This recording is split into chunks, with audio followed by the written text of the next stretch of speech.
आज हम आपके सामने क्लास 9th एनसीईआरटी हो या फिर आप बिहार टेक्स्ट बुक ले लें, कोई फ़र्क नहीं पड़ता है। और टॉपिक वाइज जब तक नहीं पढ़ेंगे कुछ नहीं होने वाला है। एकदम आराम से हम लोग क्लास 9th हो, 10th हो, 11th, 12th और जो मिक्स क्वेश्चन होंगे उसको भी हम लोग देखेंगे। आज हम आपके सामने जो टॉपिक जो रखने जा रहे हैं ये है क्लास 9th का। ध्यान रखेंगे, क्लास 9th का पहला चैप्टर है और इसको बोलते हैं भौगोलिक खोजें। सबसे पहले देखिए कि भौगोलिक खोजों की ज़रूरत क्यों पड़ी। एकदम आराम से सुनिएगा। जैसे पहले क्या था कि जो व्यापार जो किए जाते थे समुद्र मार्ग से तो किए जाते थे, लेकिन बहुत सारे ऐसे जो सेलर जो थे, जो नाविक जो थे या फिर जो यात्री जो थे, वो समुद्र में जाने से डरते थे।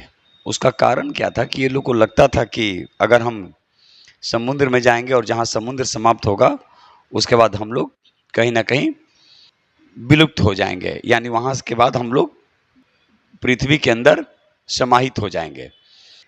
लेकिन धीरे धीरे खोजों ने लोगों के जीवन को बदल दिया। कहा जाता है कि केवल यूरोप और एशिया नहीं, पूरे विश्व के भौगोलिक खोजों ने मानचित्र को बदल कर रख दिया। जैसे 1492 ईस्वी में कोलंबस समुद्र मार्ग से व्यापार को बढ़ाने के उद्देश्य से भारत की खोज पर निकला, यानी भारत की खोज समुद्र मार्ग से। लेकिन वो कहाँ पहुँच गया? वो अमेरिका पहुँच गया। और जब अमेरिका पहुँचा तो उसने देखा कि वहाँ पे जो लोग हैं उनके जो चेहरे हैं वो रेड हैं। लेकिन उसको लगा कि ये तो भारत का हिस्सा है, इंडिया है। और तब उसने एक नाम दिया रेड इंडियन। और अमेरिका के मूल निवासी को क्या बोलते हैं? Red Indian. इन सभी टॉपिक पे बात करते हुए हम भौगोलिक खोजों में देखेंगे कि भौगोलिक खोजों का प्रभाव लिख सकते हैं कि भौगोलिक खोजों का प्रभाव क्या रहा। तो सबसे पहले तो हम लोग प्रभाव तो देखेंगे ही, इसके बाद इसका परिणाम। और परिणाम कहाँ? ये पूरे विश्व स्तर पर। तो एक एक चीज को हम लोग देखते हुए आगे बढ़ रहे हैं। तो ये जो क्लास है ये क्लास 9th का है, ठीक है। और आपको चाहे आप कोई भी एग्जाम दीजिए, आप बीपीएससी का टीचर का एग्जाम दीजिए या बीपीएससी दीजिए या बीपीएससी टीआरई दीजिए या फिर एईडीओ दीजिए, आप दरोगा दीजिए, पढ़ना पड़ेगा और कॉन्सेप्ट के साथ पढ़ना पड़ेगा। और हम बार बार बोलते हैं, हाय तौबा मचाने से कुछ नहीं होगा कि ये क्वेश्चन वो क्वेश्चन, आपको वर्क करना तो पड़ेगा ही। चलिए हम आगे बढ़ते हुए सबसे पहले देखिए भौगोलिक खोजें। और भौगोलिक खोजों में क्या है देखिए, कहता है, एकदम आराम से देखते जाइएगा, विश्व इतिहास की युगांतकारी घटनाओं में समुद्री यात्राओं एवं भौगोलिक खोजों का महत्वपूर्ण स्थान रहा है।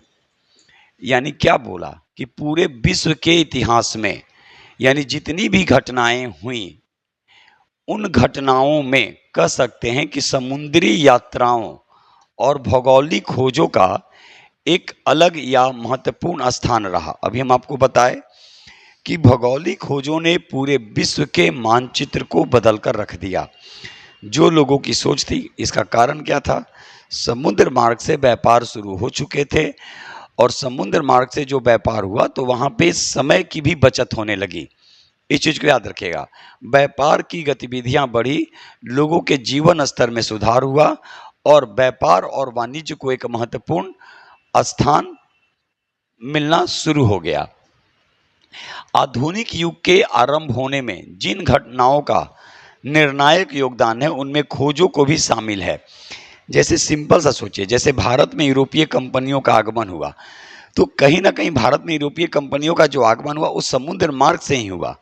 उसका हम उस पर भी बात करेंगे, वो क्रम भाई बता देंगे। तो कहीं ना कहीं यूरोपीय जो कंपनियां भारत में आई, ठीक है, जैसे सबसे पहले पुर्तगाली, उसके बाद अंग्रेजी, British east India company, Dutch, Danish, Swedish, फ्रांसीसी और स्वीडिश। लेकिन अंत में कौन गया? पुर्तगाली। तो ये जो लोग भी आए, कहीं ना कहीं आप सुनते होंगे कि रेड ड्रैगन से आया कैप्टन हॉकिंग्स जहांगीर के दरबार में। उसके पहले आप कालीकट के तट पर देख लीजिए, कालीकट के तट पर कौन आया? Vasco D gamma. उसी तरह अपने आप को जो अल्मेडा था, ब्लू वाटर पॉलिसी के रूप में जाना गया। तो कहीं ना कहीं समुद्र मार्ग से जो व्यापार जो था वो काफी सुगम हो गया, खासकर यूरोप और एशिया के बीच। इस चीज को याद रखिएगा। जिन घटनाओं का निर्णायक योगदान रहा उनमें यह खोजें शामिल हैं। इनकी पृष्ठभूमि उस वैज्ञानिक प्रगति और आर्थिक विकास, विशेषकर व्यापारिक परिवर्तनों, अभी हम आपको बताएं, के द्वारा रची गई मध्य युग के अंतिम चरण से ही प्रारंभ हो गया। यानी मध्य युग का जो अंतिम चरण जो कहते हैं, लगभग जो लोग भी मान लीजिए, हम तो बोलते हैं कि अगर 1600 में आप आ गए तो वो कहीं ना कहीं मध्य और आधुनिक दोनों का कहीं ना कहीं उसमें समावेश देखने को मिलता है, क्योंकि यूरोपीय कंपनियों का आगमन वो कहीं ना कहीं पूरे तरीके से व्यापार और वाणिज्य के स्वरूप को बदल दिया। इस कार्य में यूरोप के देशों ने अग्रणी भूमिका निभाई और यही कारण था कि आधुनिक युग में यूरोप का वर्चस्व समस्त विश्व में स्थापित हो गया। यह बात और है कि भौगोलिक खोजों का प्रारंभ करने वाले देश स्पेन और पुर्तगाल, ये याद रखेगा। भौगोलिक खोज करने वाले पहले देश में कौन? यूरोप और पुर्तगाल इस प्रतिस्पर्धा में धीरे धीरे पिछड़ते चले गए, क्योंकि वो समय के साथ अपने को बदले नहीं। सोचिए, भारत में पुर्तगाली सबसे पहले आए और सबसे बाद में गए, लेकिन भारत में सबसे ज्यादा प्रभाव किसका रहा? वो रहा अंग्रेजों का। वही हिंद चीन में देखेंगे तो किसका प्रभाव था? हिंद चीन कहने का मतलब वियतनाम, कंबोडिया और लाओस, यानी लाओस, वियतनाम और कंबोडिया में फ्रांसीसी, क्योंकि जो लोग कमजोर पड़ते थे वो हिंद चीन को अपना सुरक्षित स्थान मानते थे। यही कारण था कि यहाँ पर स्पेन और पुर्तगाल धीरे धीरे भौगोलिक खोजों में आगे होने के बावजूद भी प्रतिस्पर्धा में पिछड़ते चले गए और नए देशों जैसे इंग्लैंड, हॉलैंड, फ्रांस, तत्पश्चात जर्मनी को इस दिशा में अधिक सफलता मिली।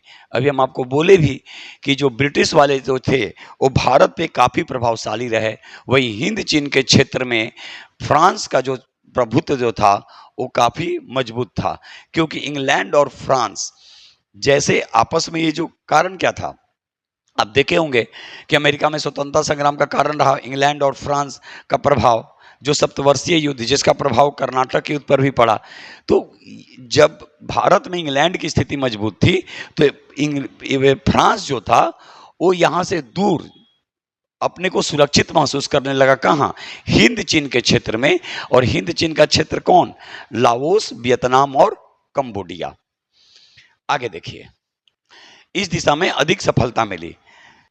ध्यान रखेंगे, हम जानते हैं, याद रखेंगे, देखिए, हम जानते हैं कि विश्व की प्रारंभिक सभ्यताओं के काल से ही व्यापार एवं वाणिज्य परस्पर संपर्क का कारण रहा। आप खुद देख लीजिए कि प्रारंभिक से ही, आप जैसे सिंधु घाटी सभ्यता लेंगे तो उस समय भी सिंधु घाटी सभ्यता में व्यापार होते थे। कहाँ? लोथल प्रमुख बंदरगाह था। तो ऐसा नहीं था। उसी तरह आप देखे होंगे त्रामलिप्ति भी प्रमुख बंदरगाह था, भड़ौच भी प्रमुख बंदरगाह था। तो शुरू में भी होते थे, लेकिन भौगोलिक खोजों ने इनको एक आधुनिकता का रूप दे चुका था। यह व्यापार मुख्यतः एक निश्चित मार्ग के माध्यम से होता था, जिसको आप याद रखिएगा। कुषाण के समय कौन सा मार्ग था? Silk route. कुषाण के समय कौन सा मार्ग था? Silk route. प्राचीन एवं मध्यकाल में भी यूरोप एवं एशिया के मध्य प्राय इन्हीं मार्गों का प्रयोग किया जाता था, परंतु विश्व के कई ऐसे क्षेत्र थे जिनमें जनजीवन को विद्यमान था, लेकिन विश्व से उनका जुड़ाव नहीं था, जैसे अमेरिका, अफ्रीका, ऑस्ट्रेलिया, एशिया के अन्य हिस्से आदि। यद्यपि 13वीं शताब्दी में भारत होकर चीन जो आ गया, देखिए 13वीं शताब्दी में, तो भारत होकर जो चीन वाली जो बात थी यहाँ पर, ठीक है, क्या था? भारत होकर जो चीन वाली जो बात थी 13वीं शताब्दी में, यात्रा विवरणों ने यूरोपियों को दक्षिण पूर्वी एशियाई समृद्धि का एहसास तो कराया, परंतु इसका विशेष प्रभाव नहीं पड़ा। कालांतर में व्यापक स्तर पर हुए भौगोलिक खोजों तथा उससे प्राप्त उपलब्धियों ने यूरोप में आधुनिकता के मार्ग को प्रशस्त कर दिया। यानी कहता है, याद रखिएगा, ध्यान से देखिएगा, कि जो 13वीं शताब्दी में जो था, तो ये ऐसे उस तरह से प्रभावित नहीं किए, लेकिन यूरोपीय विवरणों को दक्षिण पूर्व एशियाई समृद्धि का एहसास तो कराया कि मुझे आगे बढ़ना है, समृद्धि का एहसास कराया, परंतु इसका विशेष प्रभाव नहीं पड़ा। कालांतर में व्यापक स्तर पर हुए भौगोलिक खोजों तथा उससे प्राप्त उपलब्धियों ने यूरोप में आधुनिकता का मार्ग प्रशस्त कर दिया।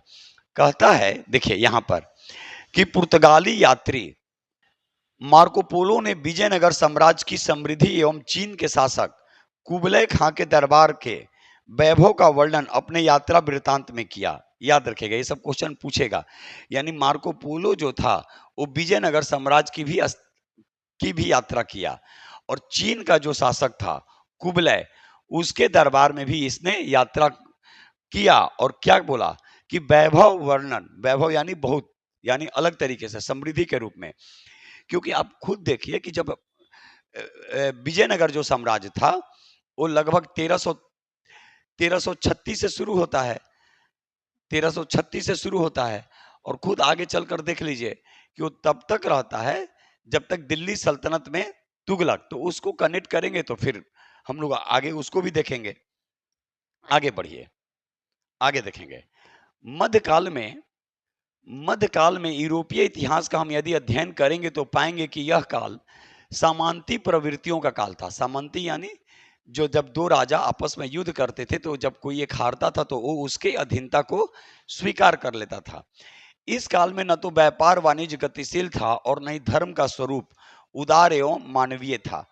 पृथ्वी के बारे में ज्ञान अत्यल्प, ठीक है, एवं अंधविश्वास से युक्त था। अभी हम बताए भी कि पृथ्वी के बारे में इन लोगों को लगता था कि अगर हम समुद्र से जाएंगे और अंत में क्या होगा, जहां समुद्र खत्म होगा उसके बाद हम क्या हो जाएंगे, पृथ्वी में ही समाहित हो जाएंगे। लेकिन जैसे ही भौगोलिक खोजों ने इस भ्रांति को दूर किया, विश्व में व्यापार और वाणिज्य की गतिविधियां तेजी से आगे बढ़ती चली गई। मध्ययुगीन लोगों का विश्वास था कि पृथ्वी चपटी एवं समुद्र में अधिकतम दूरी पर जाने पर पृथ्वी के किनारों से गिरकर अनंत में विलीन हो जाएंगे। जो भी हम आपको बताए, समुद्र यात्रा अत्यधिक कष्टपूर्ण एवं असाध्य थी। जहाज छोटे और असुरक्षित थे तथा गति एवं सुरक्षा के लिए हवा पर निर्भरता थी। कंपास या कुतुब नुमा जैसे दिशा सूचक यंत्र का ज्ञान अभी नहीं हुआ था। यानी अभी तक दिशा सूचक यंत्र का भी ज्ञान नहीं था। इन लोगों को ये भ्रांतियां थी कि जहाज छोटे होते हैं, असंतुलित प्रकार के होते हैं, और इनमें यात्रा करना सुरक्षित नहीं है। कभी भी आप देखिए कि कोई भी काम अगर आप करते हैं तो शुरू में लगता है कि नहीं, जब, लेकिन मान लीजिए कि आप पढ़ाते ही हैं, कोचिंग ही चलाते हैं, शुरू में लगता है क्या क्या होगा, नहीं होगा। फिर आदमी जब धीरे धीरे कॉन्फिडेंटली तरीके से आगे बढ़ता है, आत्मविश्वास बढ़ता है, फिर आप देखते होंगे कि आप उसमें सफल होते चले जाते हैं। यहाँ भी यही चीज था। जैसे आप ही खुद अगर मान लीजिए हम लोग गाड़ी चलाएंगे तो शुरू में डर लगता है गिर जाएंगे, ये तो वो यहाँ पर था जहाज के लिए। ठीक है, समुद्री यात्राओं के लिए राज्य की ओर से किसी प्रकार की सहायता नहीं दी जाती थी। इस विषम परिस्थिति में नाविकों एवं व्यापारियों द्वारा अटलांटिक यानी अंध महासागर जैसे महासागर की यात्रा करना दुष्कर था।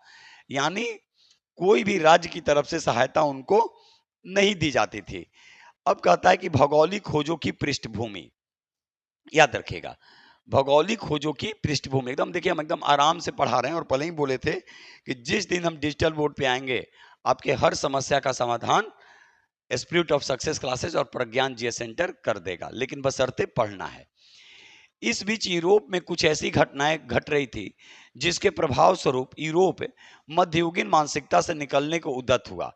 12वीं शताब्दी में जेरूसलम, जो आधुनिक इजराइल में अवस्थित है, पर अधिकार के मुद्दे को लेकर हुए धर्म युद्ध में जब यूरोपीय सामंत मध्य एशिया की नवीन शक्ति अरबों से पराजित हुए तो सामंती गौरव के मिथ्या अभिमान से ग्रसित यूरोपीय ढंग टूटने लगा। अब ध्यान से सुनिएगा क्या क्या क्वेश्चन पूछेगा। जेरूसलम क्या है भाई? इजराइल। अधिकार के मुद्दे को लेकर धर्म युद्ध किसके बीच? यूरोप, सामांती, मध्य एशिया की नवीन शक्ति कहां? अरब। और अरबों ने से बहुत कुछ सीखा गया। हम बता रहे हैं, ध्यान रखिएगा कि भारत और अरब, देखिए उस समय गंगा जमुनी संस्कृति कही जाती है। अरबों से बहुत कुछ यहाँ पर सीखा गया और अरब भी यहाँ से बहुत कुछ सीख कर गए। इसी को बोला गया गंगा जमुनी संस्कृति। परंतु इसके कुछ सकारात्मक परिणाम भी सामने आए। धर्म युद्ध के दौरान ही यूरोपियों को यह महसूस होने लगा था कि दुनिया के हर पहलू को समझा जाए। इन घटनाओं ने यूरोप में पूर्ण जागरण की पृष्ठभूमि को तैयार कर दिया। यानी एक तरह से धीरे धीरे लोग पूर्ण जागरण की ओर आगे बढ़ते चले गए। इस चीज को याद रखेंगे। पूर्ण जागरण का मतलब होता है फिर से एक नए रूप में आगे बढ़ना। मध्य युग में अरबों और तत्पश्चात मध्य युग में अरबों और तत्पश्चात तुर्कों ने विशाल अंतर्राष्ट्रीय साम्राज्यों का निर्माण किया। 15वीं शताब्दी के 5 दशक पूर्व तक, यानी 5 दशक पूर्व तक यूरोप और मध्य एशिया के मध्य व्यापार कुस्तुतुनिया के मार्ग से होता था। आपसे क्वेश्चन पूछा जा सकता है कि यूरोप और एशिया के मध्य पहले व्यापार किस मार्ग से होते थे? तो कुस्तुतुनिया के मार्ग से होता था। परंतु 1453 ईस्वी में कुस्तुतुनिया पर तुर्की आधिपत्य से यूरोपीय व्यापारियों के लिए इस मार्ग से व्यापार करना निरापद नहीं रहा, क्योंकि तुर्कों ने इस मार्ग से व्यापार के बदले भारी कर वसूलना शुरू कर दिया था। ध्यान से सुनिएगा, पहले कुस्तुतुनिया के मार्ग से व्यापार होते थे, लेकिन जैसे ही इस पे बहुत ज्यादा टैक्स लगाया गया, फिर धीरे धीरे यह मार्ग दिक्कत आने लगी, जिसका हल ढूंढना यूरोपियों के लिए आवश्यक हो गया। अब यूरोपियों को लगने लगा कि भाई हम इतना टैक्स कहां से देंगे, कर का बोझ बढ़ते जा रहा था।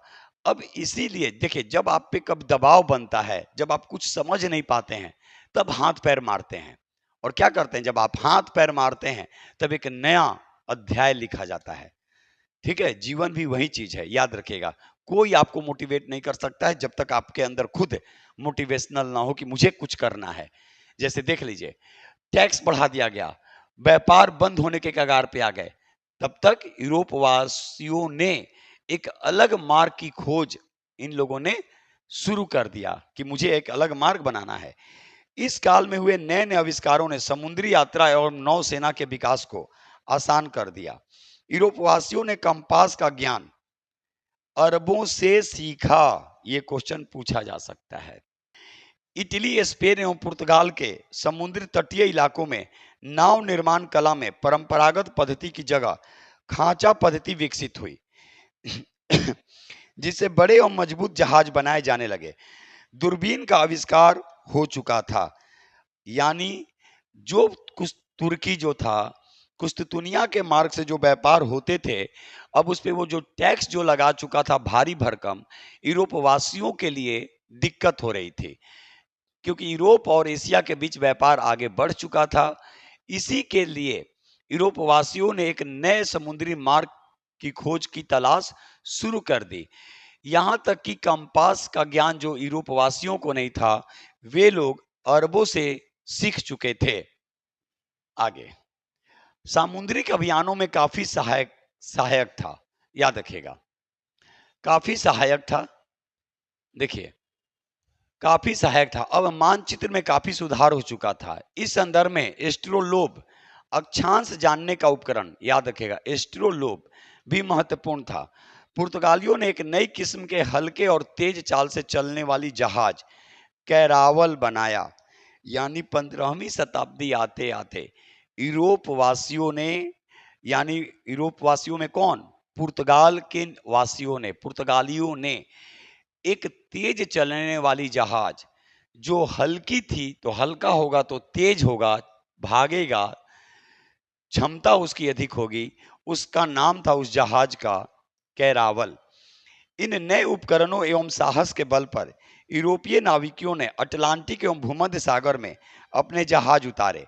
इसी क्रम में 1488 ईस्वी में पुर्तगाली व्यापारी बार्थोलियोमो डियाज, ये सब नाम याद रखेगा, बार्थोलोमो डियाज अफ्रीका के पश्चिमी तट पर होते हुए दक्षिण अफ्रीका के दक्षिणतम बिंदु उत्तम आशा द्वीप, याद रखेगा, उत्तम आशा द्वीप अंतरिप केप ऑफ गुड होप तक पहुंचा। कौन? बार्थोलोमेव डियाज, याद रखेगा। 1492 में क्रिस्टोफर कोलंबस द्वारा अमेरिका की खोज की और आगे 1498 ईस्वी में कौन? पुर्तगाली यात्री वास्को डी गामा भारत में केरल के कालीकट के तट पर पहुंचता है। तो आपसे क्वेश्चन देखिए कहां कहां से पूछे जाएंगे, ध्यान रखिएगा। ये कहां का यात्री था? पुर्तगाली व्यापारी। कौन? Bartholomew Diaz. अफ्रीका के पश्चिमी तट होते हुए दक्षिण अफ्रीका के दक्षिणतम बिंदु केप ऑफ गुड होप उत्तम आशा अंतररीप तक पहुंचा।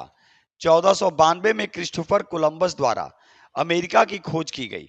आगे 1498 में पुर्तगाली, याद रखेगा, यात्री वास्को डी गामा भारत में कालीकट के तट पर आता है, याद रखेगा, कालीकट के तट पर यानी मालाबार का क्षेत्र। आपसे अभी वर्तमान में पूछेगा कौन सा क्षेत्र, तो मालाबार, वही मालाबार जहां 1921 ईस्वी में अली मुसलियार के द्वारा मोपला विद्रोह होता है।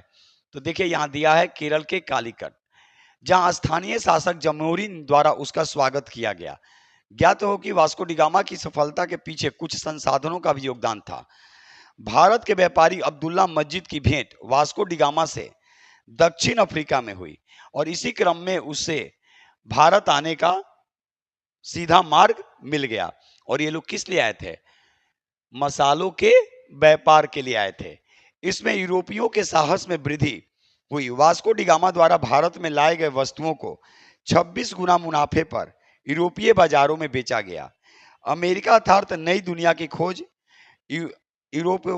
यूरोपियों के लिए एक नई उपलब्धि हो गई। और अमेरिका की खोज करने वाला कौन था? याद रखेगा, कोलंबस 1492 ईस्वी में। पहले ही बताए, वो भारत की यात्रा पर आता है, निकलता है, लेकिन वो कहां पहुंच जाता है? अमेरिका। लेकिन नाम कौन देता है? एक स्पेन का नाविक था अमेरिगो वेस्पूची। इस नई दुनिया को विस्तार के रूप में एक पूरे विश्व को बताया। इसी के नाम पर इस क्षेत्र का नाम अमेरिका पड़ा। 1519 ईस्वी में मैगलन समुद्र मार्ग से पूरी दुनिया का चक्कर लगाता है, याद रखिएगा। 1519 ईस्वी में मैगलन क्या है? पूरी दुनिया का जहाज से यानी समुद्र मार्ग से वो चक्कर लगाता है। तो समुद्र में किस चीज से जाएगा? जहाज से। कौन? मैगलन। और यह धारणा पुष्ट हो गई कि सभी समुद्र एक दूसरे से जुड़े हैं। आगे कैप्टन कुक ने ऑस्ट्रेलिया की खोज की, साथ साथ न्यूजीलैंड के द्वीपों के भी पता लगाया। कौन? Captain cook. और ऑस्ट्रेलिया महाद्वीप एक हो गया जिसमें ऑस्ट्रेलिया और न्यूजीलैंड, ये याद रखिएगा। सर जॉन और सेबास्टिक कैबोट ने न्यू फाउंडलैंड के द्वीपों का पता लगाया। भौगोलिक खोजों को प्रोत्साहन देने में विभिन्न यूरोपीय देशों के शासकों ने भी महत्वपूर्ण भूमिका निभाई, जिसमें पुर्तगाल के याद रखिएगा राजकुमार हेनरी द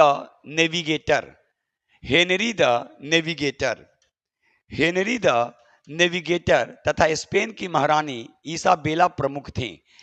इस प्रकार 16वीं शताब्दी के पूर्वार्ध तक लगभग समस्त दुनिया को एक नई जानकारी मिल चुकी थी, यानी नई दुनिया की खोज हो चुकी थी। तो अमेरिका को नई दुनिया के रूप में जाना जाता है और व्यापार के रूप में यूरोप और एशिया काफी आगे बढ़ चुके थे। कैसे? समुद्र मार्ग से। नई दुनिया, अमेरिकी महाद्वीप को यूरोपियों द्वारा नई दुनिया कहा गया। किसके द्वारा कहा गया? यूरोपियों के द्वारा, क्योंकि कोलंबस की यात्रा से पूर्व इसकी कोई जानकारी नहीं थी। कोलंबस तो निकला था भारत की खोज समुद्र मार्ग से करने के लिए, लेकिन वो संयोगवश कह सकते हैं वो अमेरिका पहुंचता है और उसके पहले किसी को अमेरिका की जानकारी नहीं थी। इसीलिए कोलंबस ने जैसे ही अमेरिका पहुंचा, वहां के मूल निवासियों को रेड इंडियन कहा।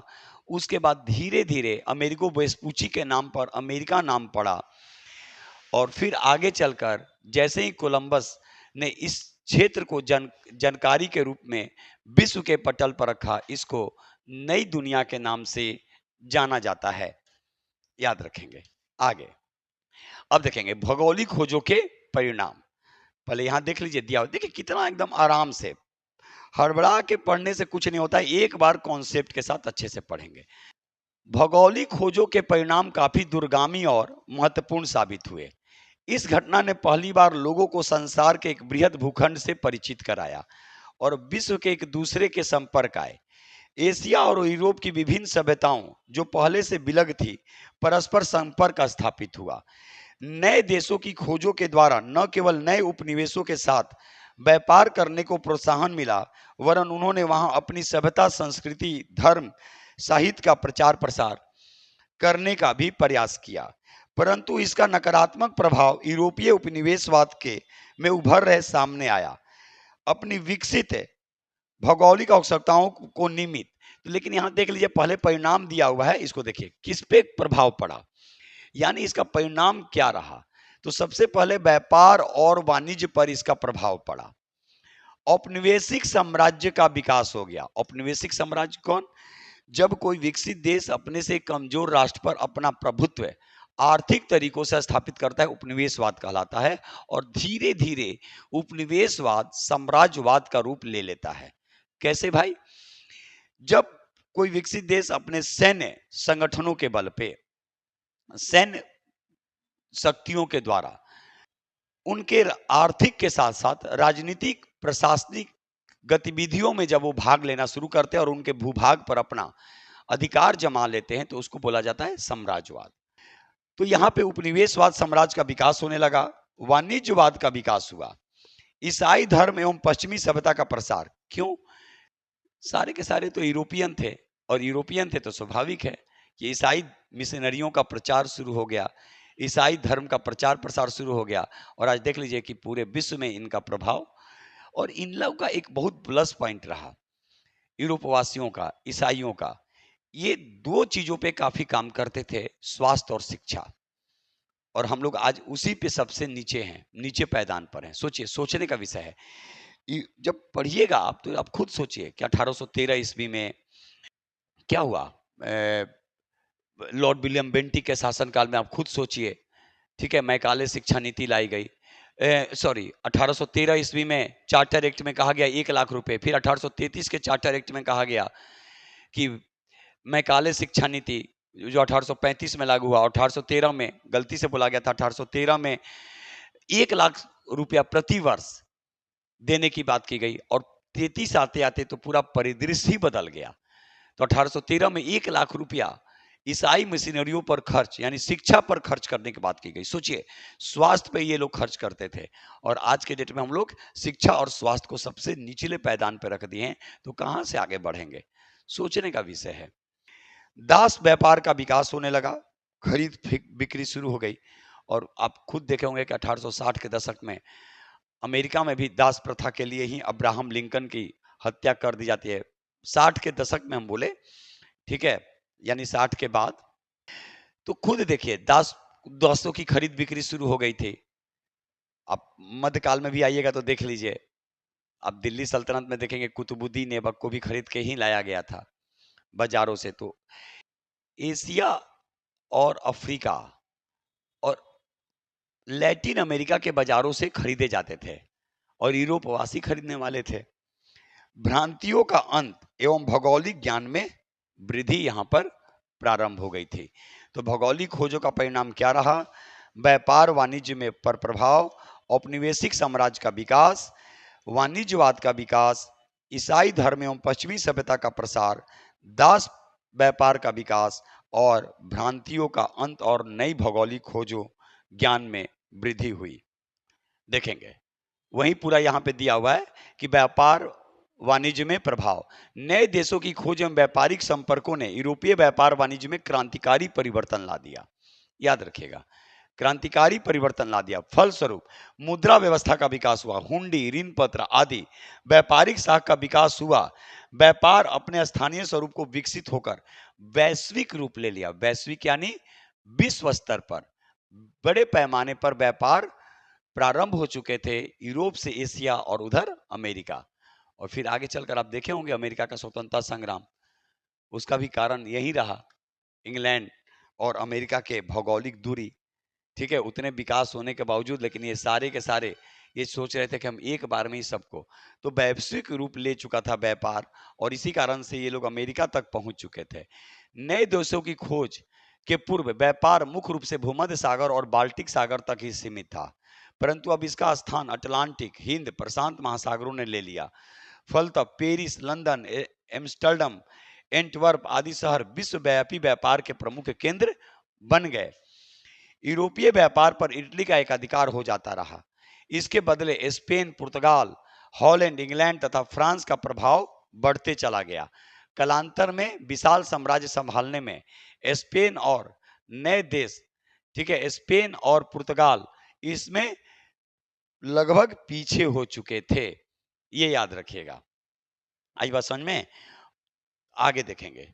औपनिवेशिक साम्राज्यों का विकास में भौगोलिक खोजों के उपरांत औपनिवेशिक साम्राज्य के रूप में साम्राज्यवाद का विकास होते चला जारी रहा। हम अभी बोले आपको कि उपनिवेशवाद क्या होता है और साम्राज्यवाद क्या होता है।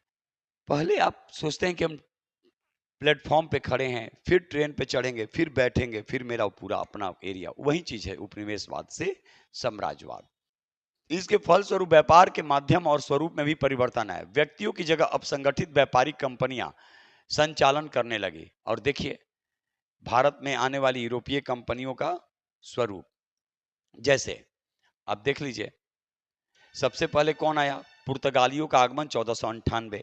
अंग्रेजी ईस्ट इंडिया कंपनी 1600 में आ चुकी थी, और इस समय कौन था? अकबर। अकबर का शासन था। डच भी 1602 में आए और इस समय भी अकबर था। 1664 में फ्रांसीसी, ठीक है, 1616 में डेनिस, और डेनिस के समय कौन? आप खुद देखिए, जहांगीर, ये सब याद रखिए। और फ्रांसीसी के समय कौन? औरंगजेब। अब कहेंगे सर इसको कैसे, तो फिर आगे हम जब पढ़ाएंगे मुगल काल तो इस भी आएगा।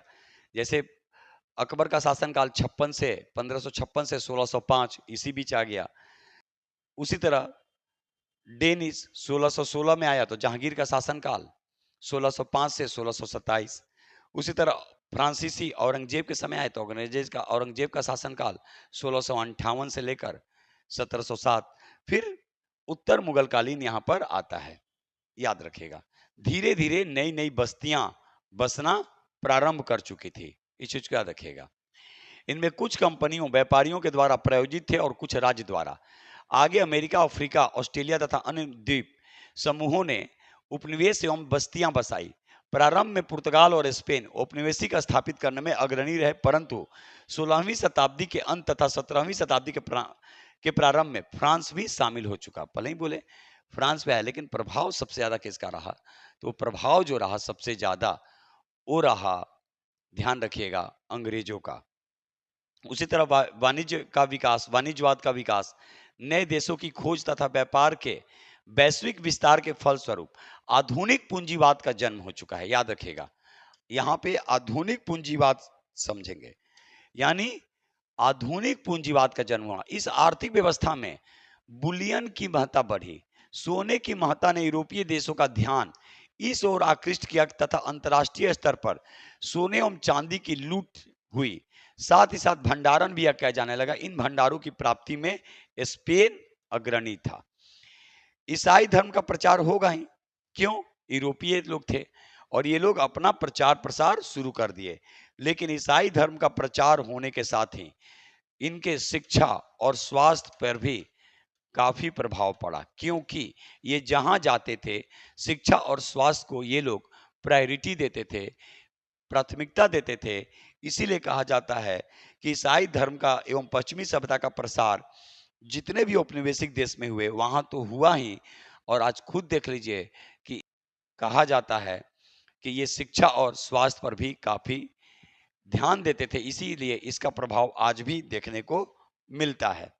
उसी तरह दास व्यापार, भौगोलिक खोजों के परिणाम स्वरूप विकसित व्यापार वाणिज्य में मानव श्रम की महत्ता ने दास व्यापार को प्रोत्साहित किया। नए अन्वेषित क्षेत्रों अमेरिका, अफ्रीका तथा ऑस्ट्रेलिया के मूल निवासियों को पकड़कर उन्हें यूरोप के बाजारों में बेचना शुरू किया गया। क्या बोले, अधिकतर लोग यहीं के थे। आरंभ में गुलामों का व्यापार व्यक्तिगत स्तर पर था, किंतु 16वीं शताब्दी में इसे बाकायदा एक व्यापार का रूप दे दिया गया। सोचिए कहां से ये लोग आते थे? America, Africa, Australia. यहाँ एक और चीज छूट गया, ध्यान रखिएगा, यहाँ एशिया के लोग भी थे, ऐसा नहीं था। और इन्हें यूरोप के बाजारों में पकड़कर बेच दिया जाता था। यूरोप के बाजारों में इनको बेचे जाते थे, इन दासों को। याद रखिएगा, किसको? दासों को, यानी जो गुलाम जो थे, स्लेव जो थे। और उसी का परिणाम आप देखिए कुतुबुद्दीन ऐबक। इन गुलामों से जंगल को काटने, खेती करने, सड़क बनाने जैसे काम करवाए जाते थे। और बदले में बस केवल एक, जैसे हम पढ़ाएंगे आगे चैप्टर, जैसे गिरमिटिया मजदूर, मार्मिक है, याद रखिएगा, सुनिएगा तो कहिएगा कि क्या है वो। भारत के लोग भी उन उनके चंगुल में फंस चुके थे। और Trinidad, Tobago, Jamaica, Guyana, Mauritius, जो आज भारतीय मूल के हैं, वो लोग गए वहां। सोचिए, 6 महीना जाने में लगता था, 5 साल का कॉन्ट्रैक्ट था, उनको खाने को नहीं दिया जाता था। सोचने का विषय, सोचिए। और फिर अपने वो कड़े मेहनत के बल पे आज देखिए कि पूरा वेस्ट इंडीज एक अलग द्वीप पे ही बस गया। वेस्ट इंडीज, छोटे छोटे जितने भी और भी जो देश थे, वापस वो लोग नहीं आए। कैसे आते? उतना उनके पास पैसे नहीं था, साधन नहीं था। कई लोग तो रास्ते में ही दम तोड़ देते थे, सोचिए। तो इनको भी उसी तरह से काम करवाए जाते थे, याद रखिएगा। तो सारे चैप्टर आएंगे, आराम आराम से पढ़ना है, हड़बड़ाने से नहीं होता है।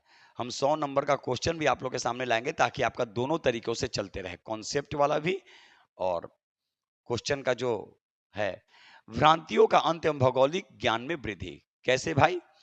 क्योंकि तब तक भूगोल नए नए यंत्रों का आविष्कार हो चुका था, दिशा सूचक यंत्र आविष्कार हो चुके थे, कैरावल जैसे जहाज बन चुका था।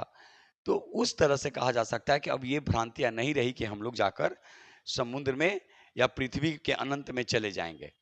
अन्य परिणाम क्या है? भौगोलिक खोजों से विभिन्न प्रकार के नवीन फसलों, याद रखिएगा, नवीन फसलों का अंतर महाद्वीपीय आदान प्रदान हुआ। जैसे यूरोप में कहवा, चाय, गन्ना, मक्का, आलू, तंबाकू, नील आदि नई वस्तुओं का प्रवेश हुआ, तथा यूरोप के माध्यम से चाय, कॉफी, तंबाकू, आलू का भारत जैसे देशों में आगमन हुआ। भारतीय फसल आम, गन्ना आदि दूसरे क्षेत्रों में गए। इस प्रकार कहा जा सकता है कि भौगोलिक खोजों ने विश्व की एक नई रूपरेखा लाकर सामने रख दी। विचारों में परिवर्तन आए तथा वैज्ञानिक विचारों में मान्यता मिली। धार्मिक अंधविश्वास टूटने लगा। क्या था कि जो हम जाएंगे समुद्र में पैर रखना? आप खुद सोचिए। एक सीताराम का नाम का व्यक्ति था, अफगानिस्तान चले जाते हैं, वापस आते हैं तो फिर उन्हें समाज से बेदखल कर दिया जाता है। पढ़िएगा बिपिन चंद्रा, तो उसमें लिखा हुआ है। तो इस तरह से सोचिए कि ये नहीं कि केवल एक टॉपिक पढ़ रहे हैं। दूसरी तरफ नए क्षेत्रों के अन्वेषणों तथा नवीन मार्गों के खोज के फलस्वरूप पूंजीवाद, वाणिज्य और साम्राज्यवाद का विकास हुआ। इसने यूरोपियों वालों को नई रूप में एक सामने लाकर खड़ा कर दिया। अब देखिए अन्य परिणाम। यूरोप विशेषकर इटली में नए नगरों का उद्भव हुआ। भूमध्य सागर के महत्व में वृद्धि हुई। पूंजीवाद, वाणिज्यवाद और साम्राज्यवाद का विकास हुआ। याद रखिएगा, नौसैनिक क्रियाओं में वृद्धि हुई, क्योंकि समुद्र मार्ग से होने लगे तो स्वाभाविक है कि नौसेना के मार्ग में भी वृद्धि होगी। तो ये पूरा का पूरा जो चैप्टर हम आपके सामने रखे, ठीक है, ये रखे भौगोलिक खोजें चैप्टर 1। और इसको एकदम आराम से आप लोग एक बार देखिएगा। अगर आपको पीडीएफ चाहिए तो आप Telegram channel spirit of success classes से जुड़ सकते हैं, या आप हमसे कांटेक्ट कर सकते हैं। मेरा नंबर आपको नीचे चलता है। ऑफलाइन क्लास करना कोई चाहता है तो आप हमसे कांटेक्ट कर सकते हैं। और एक बार फिर बोलेंगे, पढ़ना तो घर में बैठ के पड़ेगा ही, ये सच्चाई है। आपके सामने क्वेश्चन भी हम रखेंगे, सब कुछ रखेंगे, लेकिन आपको भी मेहनत करना होगा। तो आज बस इतना ही। फिर एक नए टॉपिक के साथ बहुत जल्द आपके सामने हम उपस्थित होंगे। तब तक के लिए नमस्कार।